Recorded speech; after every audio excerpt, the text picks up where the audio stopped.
We know that so many people across the country are facing a difficult challenge. How to explain something so horrible to the children in their lives? ABC's Juju Chang spent the day consulting with the experts. I was in shock. It was terrifying. I'm still terrified. I think I'm still in shock. When adults are left speechless by traumatic events, it's hard to imagine what's going on in the mind of a child. We are continuing our breaking news coverage. Adults often gorge on media images, trying to glean facts, gain perspective. What was the motive of the alleged shooter? Why would he do this? To make sense out of a senseless event. But for children, it can have the opposite effect. Today, psychologists and pediatricians are strongly urging parents to shield their school-age children from too much exposure to the news. For really young children, they can be confused and think that this is happening over and over and over again. They don't necessarily know that it's on loop. For older kids or kids who are in who are around 8, 9, 10, they might sort of just be inundated with anxiety and people's fear and people's stress, and it can overwhelm their capacity to cope. Elementary school is supposed to be a safe, innocent place, but today's shooting shatters that notion for parents. If your children are old enough to ask questions, instead of talking to the kids, try just listening.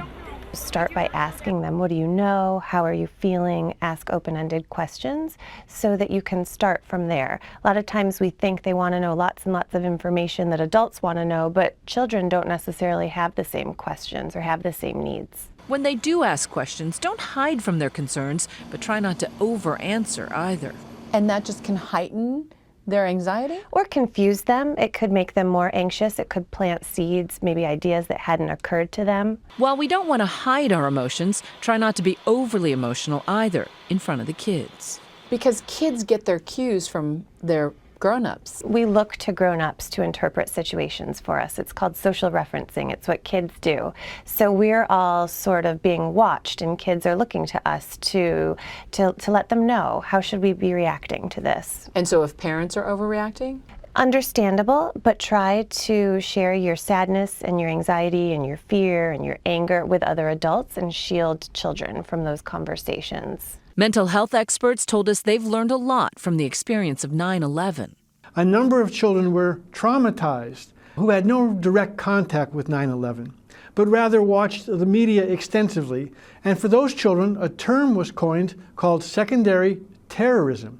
For parents, it's a delicate balancing act, calibrated to each child's personality. Is my kid anxious? Is she fearful? Right now, you're going to see a lot of anger, you're going to see a lot of sadness, a lot of tears.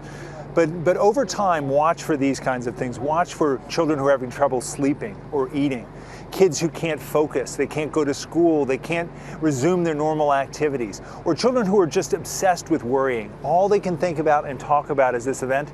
Those kids, you're going to want to get them some special help. Reassure them that they're safe. The images can be haunting.